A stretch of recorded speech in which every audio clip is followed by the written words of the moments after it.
pengajian kita ini tepatnya pada hari Ahad 6 Februari 2022.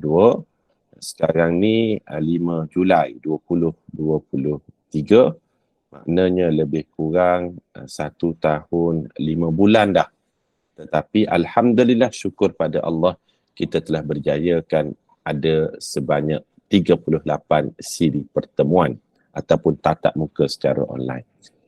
Dan sebenarnya kita sudah berada di hujung-hujung pengajian berkitab kita ini. Pada pagi ini kita akan masuk pada perbincangan cabang iman yang ke-71. Cabang iman yang ke-71.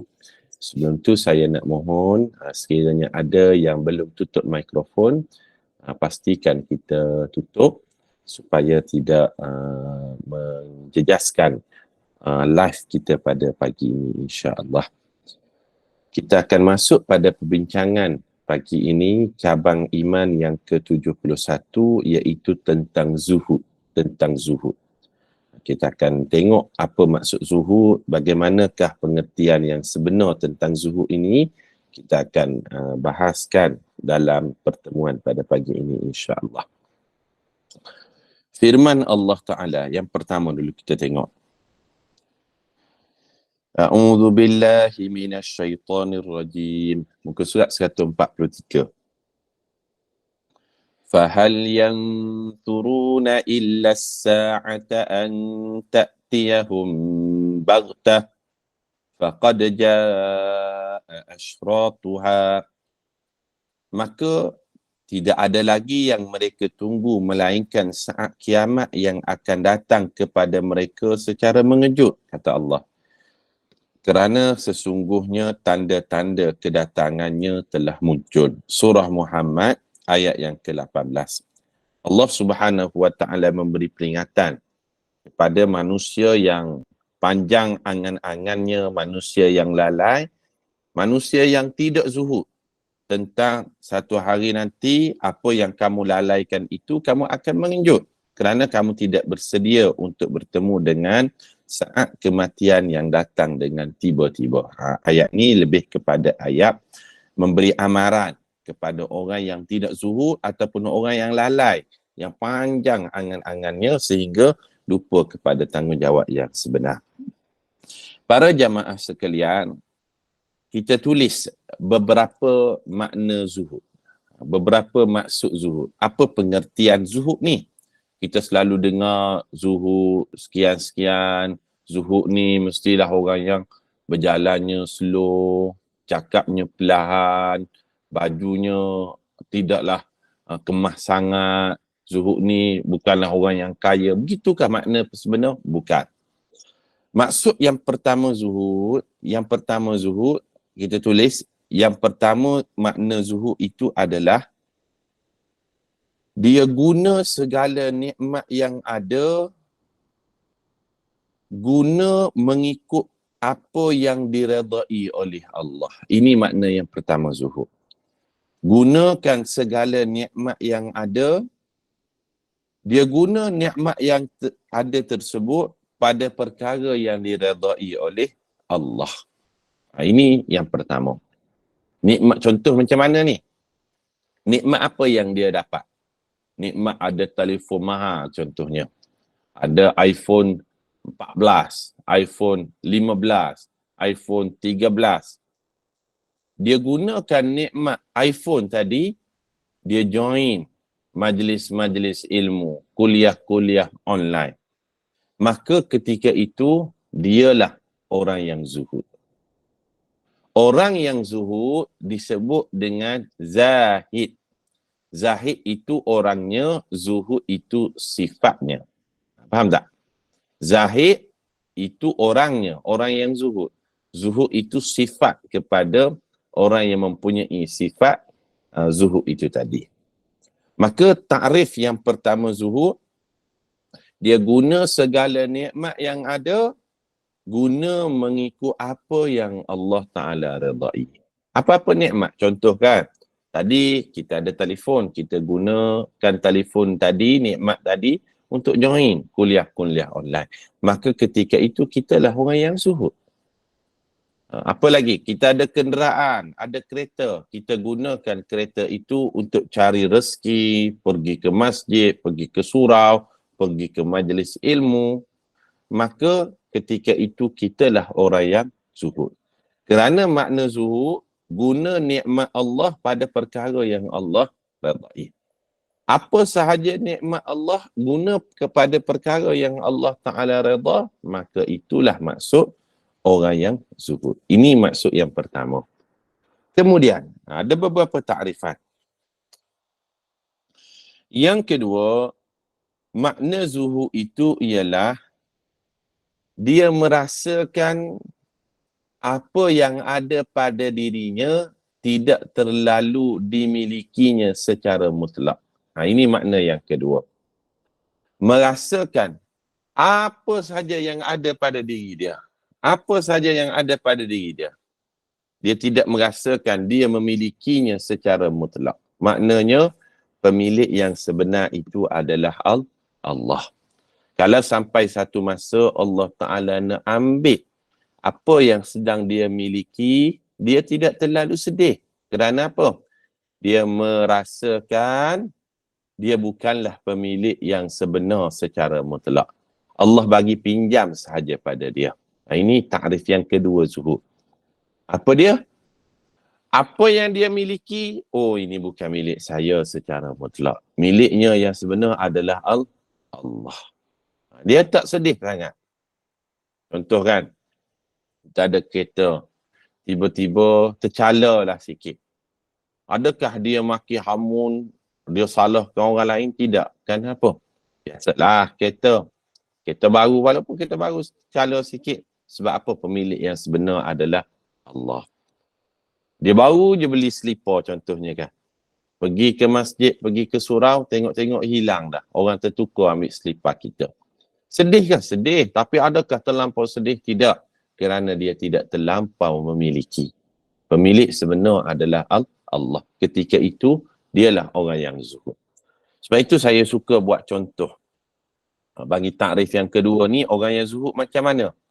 Nak belajar sikap zuhud, belajarlah dengan orang yang bekerja di bank-bank.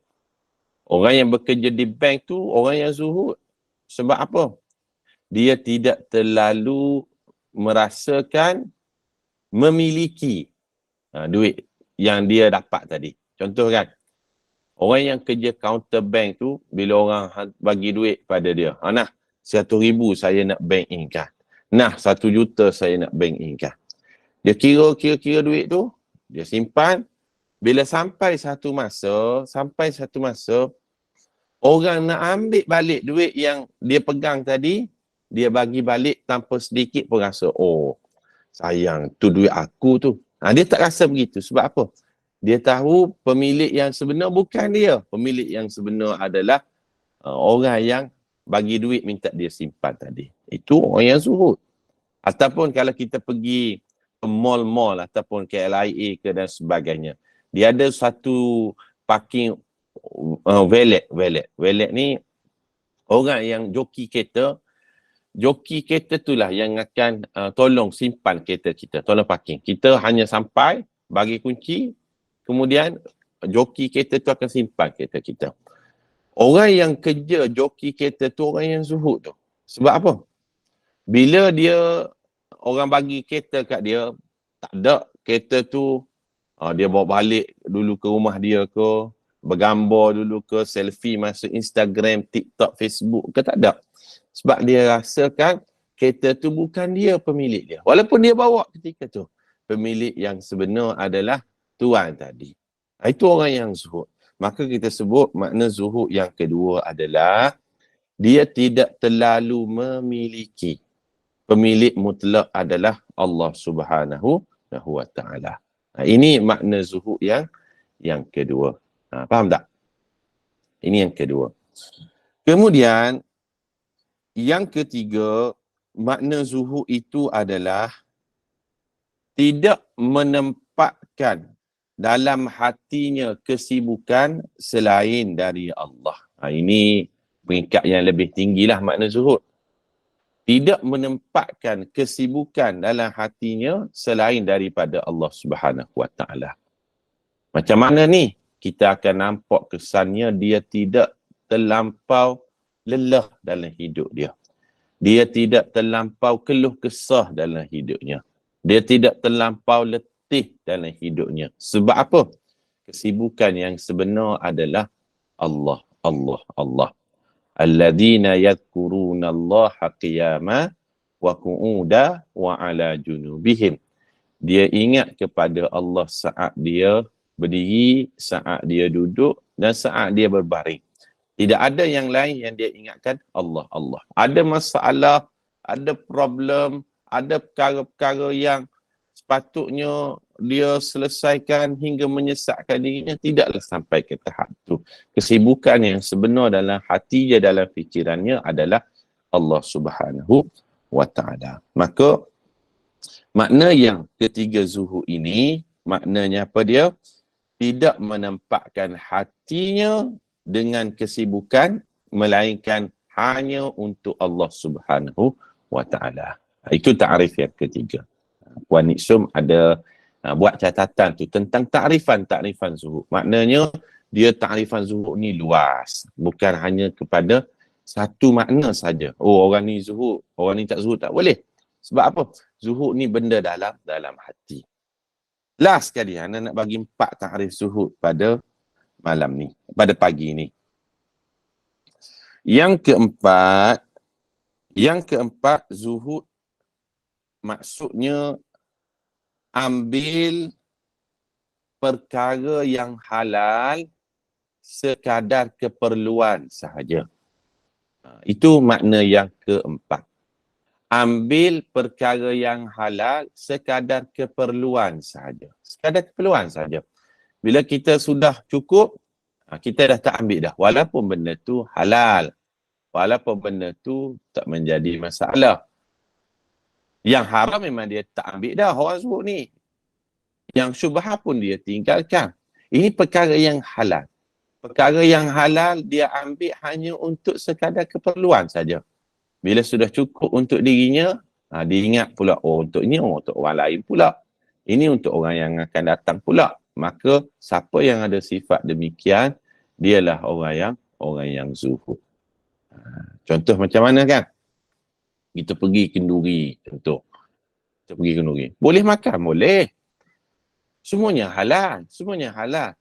Tapi makannya itu berpada-pada. Ini sampai penuh pinggan ni. Akhirnya membazir tak habis. Itu bukan sifat orang yang zuhud. Orang yang zuhud ni sekadar kenyang. Yang lain untuk orang belakang pula. Kalau dia ingat orang yang belakang pula, itu menandakan dia orang yang zuhud. Tak apalah, saya cukup dah. Nanti orang lain pula boleh makan. Contoh macam tu kan. Sebab salah satu makna zuhud pula, ambil sekadar yang perlu kepada perkara yang halal. Perkara yang halal ni dia ambil sekadar perlu je. Sekadar keperluan dia. Bila dah kenyang, dah cukup, dah tak apa dah. Orang lain pula. Makna itulah orang yang zuhud. Maka di sini kita faham, sikap zuhud ni, dia boleh berlaku kepada semua orang. Semua orang. Bila dia cukup syarat takrif tadi, maknanya tidak kita katakan, oh hanya wali Allah sahaja orang yang zuhud. Tak. Hanya para ulama sahaja orang yang zuhud. Oh hanya golongan tuan guru sahaja orang yang zuhud. Oh hanyalah tok syekh sahaja. Tak. Orang yang zuhud ni boleh jadi terdiri dalam kalangan orang awam. Bila dia tidak menempatkan hatinya kesibukan selain Allah. Bila dia ambil perkara halal dengan kadar yang perlu.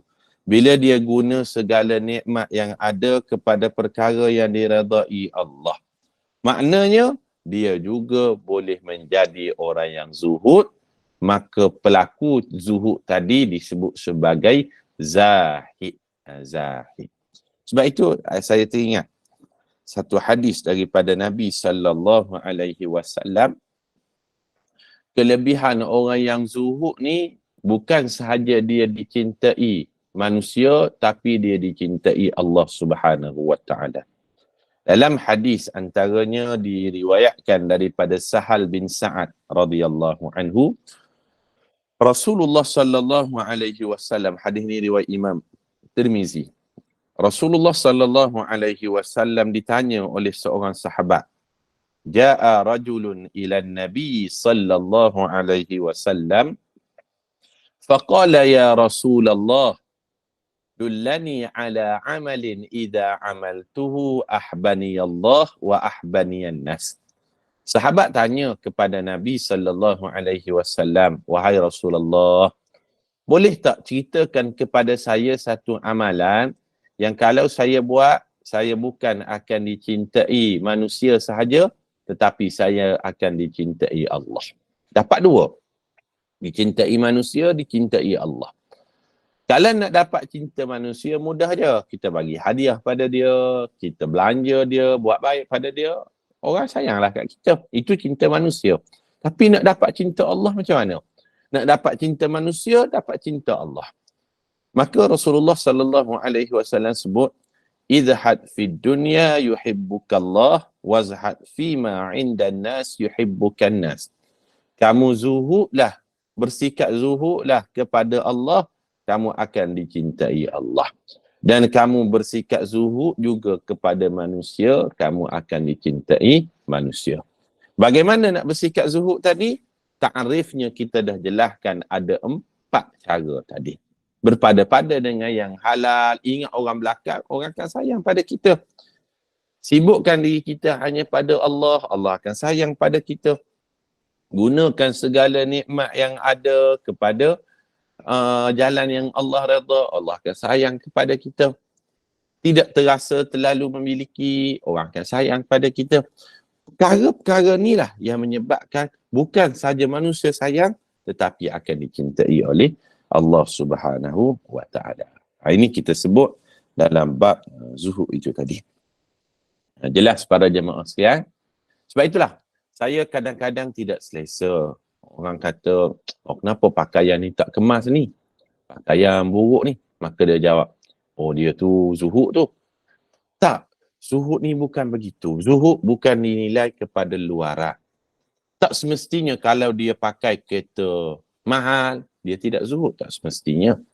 Tak semestinya kalau dia pakai kereta buruk, dia adalah orang yang zuhud. Tak semestinya. Kerana zuhud tidak dinilai dari sudut luaran. Tetapi zuhud yang sebenar berada di dalam hati. Tak nampak, tetapi kesannya kita boleh lihat. Orang yang zuhud, kita akan nampak dia akan tenang. Cakap cakap yang baik-baik, sopan santun, tak ada keluh kesah, tak ada caci maki orang, tak suka cari salah orang. Itulah makna zuhud yang sebenar.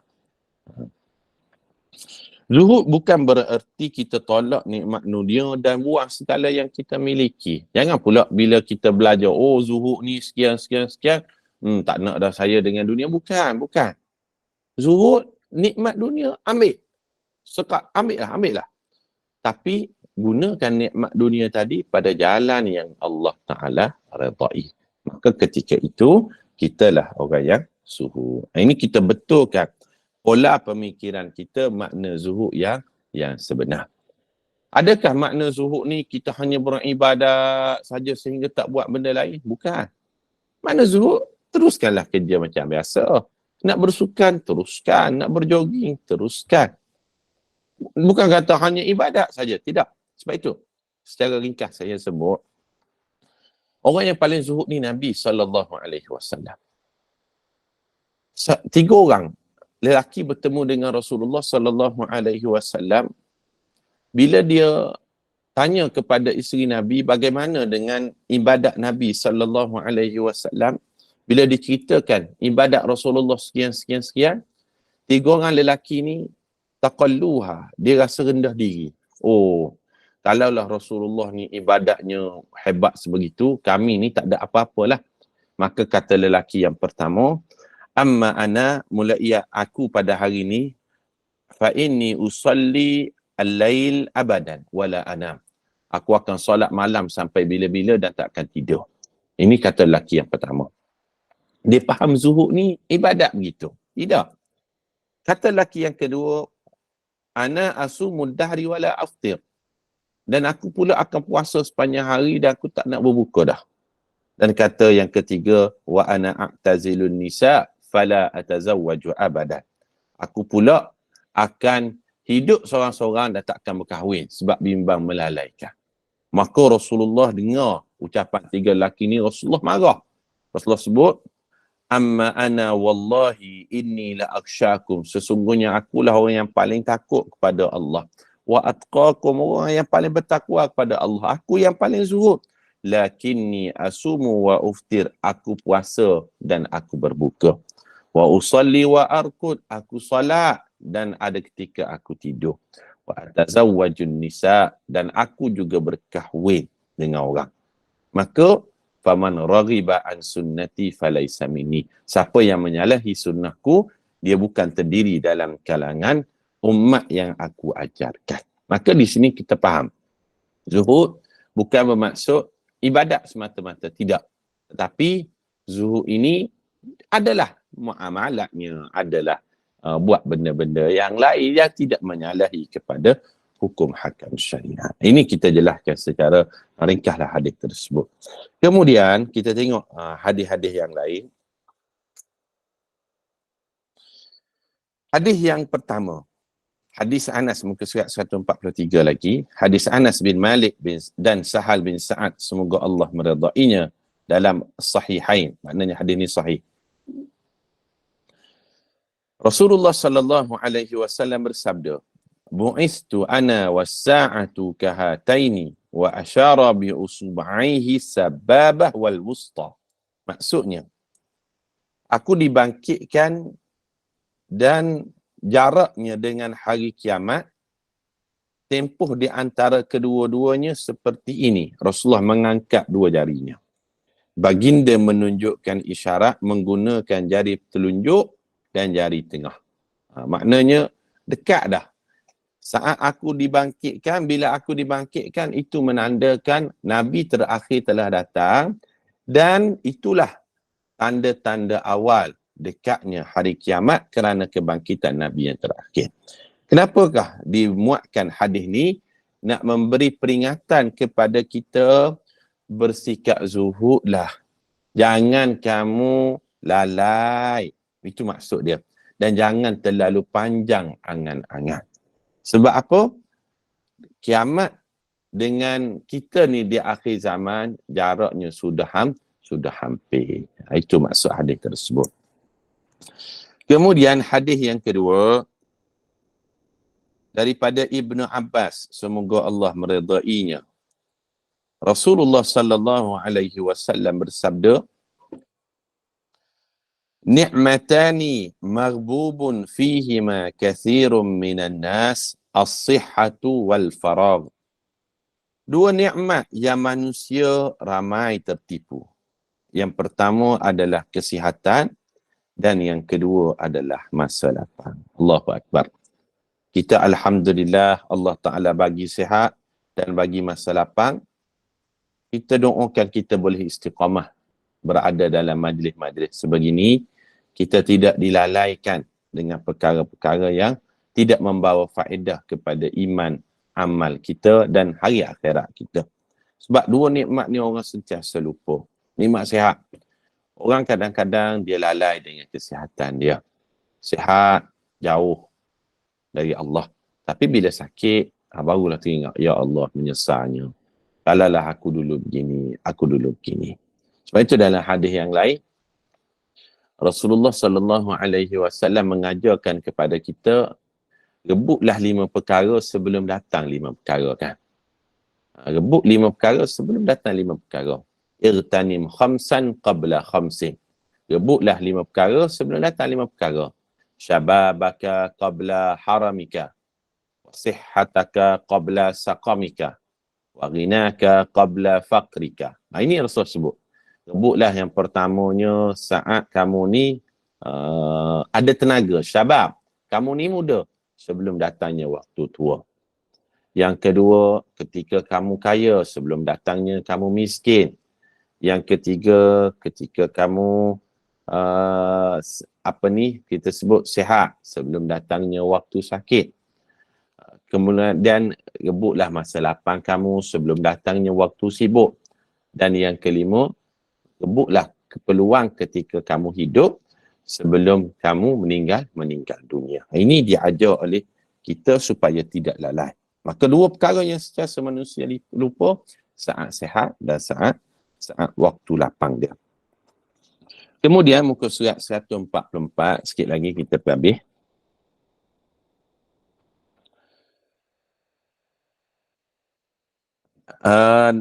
Dari hadis kat bawah tu. Hadis daripada Abu Sa'id Al-Khudri. Yang atas tu sajak kita tidak baca lah. Kita tengok dari hadis daripada Abu Sa'id. Abu Sa'id di sini Abu Sa'id Al-Khudri. Semoga Allah meridainya dalam Sahih Muslim.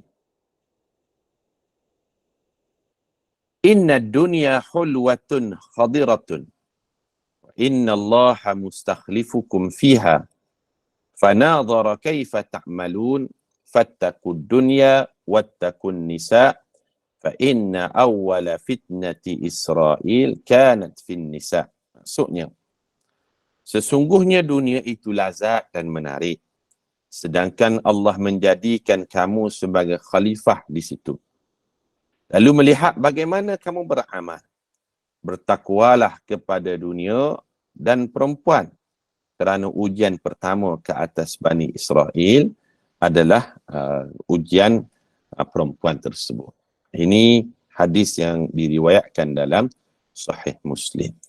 Jadi kesimpulannya para jemaah sekalian, perbicaraan kita pada pagi ini tentang zuhud. Ada tak cabaran kepada orang yang zuhud ni? Ada. Orang yang zuhud ni dia ada berdepan dengan cabaran. Saya nak sebutkan pada pagi ni ada dua cabaran lah kalau kita nak jadi orang yang zuhud. Cabaran yang pertama, untuk kita menjadi orang yang zuhud, tak dapat tidak kita akan berdepan dengan talbisul iblis. Bisikan-bisikan daripada iblis. Iblis ni dia akan sebutkan dalam diri kita, oh hebat awak. Awaklah orang yang zuhud. Awak ni terbaik. Dia akan ke arah itu. Dia akan bisikkan kepada hati kita agar kita ni jadi takabur. Kita jadi, kita sebut sebagai riak. Kita jadi sum'ah, suka dengarkan amalan kita. Kita jadi ujub, merasa diri lebih daripada orang lain. Ini cabaran bagi orang yang cuba menjadi orang yang zuhud. Begitu juga dalam perkara-perkara lain. Kita nak jadi orang yang ikhlas, nak jadi orang yang redha, nak jadi orang yang istiqamah, kita nak bertaubat, nak menjadi orang yang zuhud. Kita akan berdepan dengan cabarannya. Cabaran itu disebut cabaran dalaman, talbisul iblis. Iblis akan suntik dalam hati kita ni supaya kita ni rasa diri lebih banding orang lain. Maka waspadalah. Ini yang pertama cabaran dia. Yang kedua, bila kita nak jadi orang yang zuhud, kita akan berdepan dengan cabaran yang kedua. Apa dia cabarannya? Kita akan berdepan dengan mulut orang. Orang akan kata macam-macam. Kita buat jahat, pasti orang kata. Tapi kadang-kadang kita nak jadi orang baik, orang kata. Nak menyumbang, nak hijrah, nak taubat, nak jadi orang yang ikhlas, nak jadi orang yang zuhud, nak jadi orang yang qanaah, maka kita akan berdepan dengan cabaran mulut orang. Mulut orang. Orang akan kata je. Sebab itu kita sebut, kalau benda yang kita nak buat tu, kita yakin benda yang baik, benda yang betul. Dan tidak salah dari sudut syariah. Tidak ketepikan norma budaya masyarakat. Tak salah dari sudut undang-undang. Tak ketepikan ahli keluarga orang terdekat. Tak tindah orang bawah. Tak tarik orang atas. Buat sajalah. Buat sajalah. Mulut orang tak ke habis. Orang akan kata je walaupun benda kita nak buat tu benda baik. Ini cabaran kepada orang yang cuba menjadi zuhud. Kita sebut tanah Pahang, tanah purba, kaya dengan aneka sejarah. Kalau kata sudah di kota, jangan mudah diubah-ubah. Getah dibakar dalam pelita untuk menyuluh dalam perigi. Sepatah kata sudah di kota, jangan mudah untuk kita ubah lagi. Sebab apa? mulut orang tak akan habis. Sebab itu dah last lah saya nak kongsikan pada pagi ini pengajaran daripada kuliah kita tentang zuhud ni. Mulut orang ni tak akan habis. Saya sebut ada satu cerita pendek. Ada seorang penjual ikan ni, dia tulis dekat kedai dia signboard, di sini jual ikan segar. Di sini jual ikan segar. Bagi kita yang bermata lebah, no problem. Signboard tersebut tak ada masalah. Tapi bagi orang yang bermata lalat, dia akan cari kesalahan pada signboard tersebut. Bila tuan kedai tulis di kedai dia di sini jual ikan segar, adalah orang datang komplain, customer datang. Tokek, kenapa awak tulis perkataan di sini dekat signboard kedai awak? Bukankah semua orang dah tahu kedai awak tu ada kat sini, bukan kat situ, bukan kat sana. Buanglah perkataan di sini. Dia pun padam perkataan di sini. Sebab apa? Tidak istiqamah melayan mulut orang. Padahal benda yang dia buat tu betul, tak menjadi masalah pun. Tapi kena layan mulut orang. Dia pun tempahlah signboard baru, tertulis jual ikan segar. Ada pula customer lain datang. Dia panggil, Tokek, kenapa awak tulis perkataan jual ikan segar? Bukankah orang dah tahu kedai awak ni semua jual ikan yang segar-segar? Bukan ikan buruk, bukan ikan busuk. Dia pula jenis melayan mulut orang. Ya tak ya juga. Dia pun padam perkataan segar. Tempah signboard baru, perkataan sekarang ada, jual ikan. Ada lagi tak orang komplain? Ada lagi. Okey, kenapa awak tulis perkataan jual ikan? Semua orang dah tahu dah kedai awak ni ikan awak jual. Kedai awak ni bukan JKM, Jabatan Kebajikan Masyarakat, bagi ikan free. Dia pula jenis melayan komen orang. Ya tak ya juga, buang perkataan jual. Tempah signboard baru besar dia tulis ikan. Agak-agak ada lagi tak mulut orang yang berbunyi? Ada lagi. Datang customer lain, bagi tahu Tokek, kenapa besar awak tulis ikan signboard kat kedai awak ni? Semua kan orang dah tahu kedai awak ni jual ikan je, bukan jual daging, bukan jual sayur, bukan jual biskut, apa-apa bagai-bagai lain. Dia pula jenis melayan. Ya tak ya juga Dia pun padam perkataan ikan. Ketika kedai dia tertulis signboard di sini jual ikan segar, ramai orang datang kat kedai dia sebab apa? Orang tahu produk apa yang dia jual kat kedai dia. Tapi bila dia melayan mulut orang, dia tidak istiqamah pada perkara yang dia yakin betul sebenarnya. Dia buang perkataan-perkataan tersebut, akhirnya kedai dia dah tak ada tulis apa-apa, signboard pun dah tak ada. Akhirnya orang dah tak datang kedai dia, dia terpaksa tutup kerana apa? Tak balik modal. Apa pelajaran daripada anekdot cerita pendek pada pagi ini sebagai penutupnya? Kalau kita yakin benda yang kita nak buat ni baik, buat sajalah. Mulut orang tak akan habis. Kalau kita yakin bersikap zuhud itu bagus, buat sajalah walaupun apa sahaja orang kata. Dan apa-apa sahaja, kita nak jadi orang yang ikhlas, kita nak hijrah, kita nak taubat. Benda ni akan berdepan dengan cabaran. Cabaran yang paling kuat, mulut orang. Tapi kita dah belajar tadi daripada cerita pendek, mulut orang ni takkan habis. Maka kita yakin benda tu betul, kita buat sajalah insya-Allah.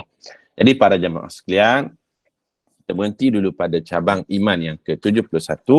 InsyaAllah minggu depan kita akan masuk pada cabang iman yang ke-72 jika tidak ada Arab. Saya berhenti di sini sebab saya nak ke masjid bertugas ni. InsyaAllah bertemu di lain kesempatan. Wallahu'alam. Silakan Puan. Okey, sempat ke kalau kita ada siapa yang nak bertanya Ustaz? Dua soalan. Bagi 5 minit, Okay. 5 minit boleh. 5 minit cukup ha. Boleh. Okey, bagi nak bertanya soalan silakan.